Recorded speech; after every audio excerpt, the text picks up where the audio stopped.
chapter is that in? Go back a few chapters in 1 Kings and you'll find that story, I'm sure. There's evidence that his ministry isn't done yet, honestly. You're thinking, Everett, what are you talking about? This is 2,000, 3,000 years ago. How can, he's not around. But you know what? There is evidence to suggest that his ministry is not over. Go to Revelation chapter 11. You have the two witnesses.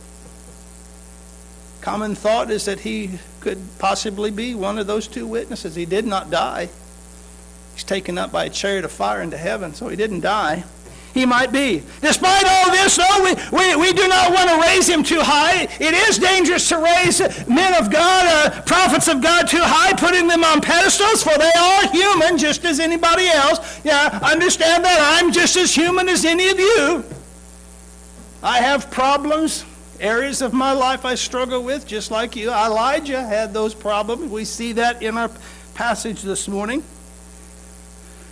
We see that in our passage. He does not need to be put on a pedestal. Elijah's experiences, that his share of defeat and depression, we see that. If you maybe today read this 19th chapter, we're just going to focus on one verse, but it'd be well maybe to read this whole chapter. He experiences defeat and depression. Think about that. This prophet, this premier man of God, has his moment of despair and depression.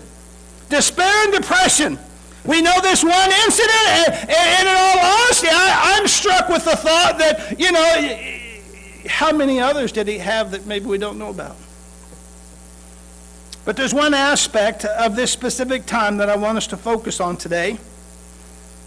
One aspect of this time I want us to focus on during this time of depression and despair. The Lord mentions something to him that is worth examining today. It's the untold story of the 7,000 silent saints. In fact, if you'll just stand, we'll just read this before we go any further. 1 Kings chapter 19, look at verse 18. Notice what it says. Yet I have reserved 7,000 in Israel, all whose knees have not bowed to Baal, and every tongue that has not kissed him.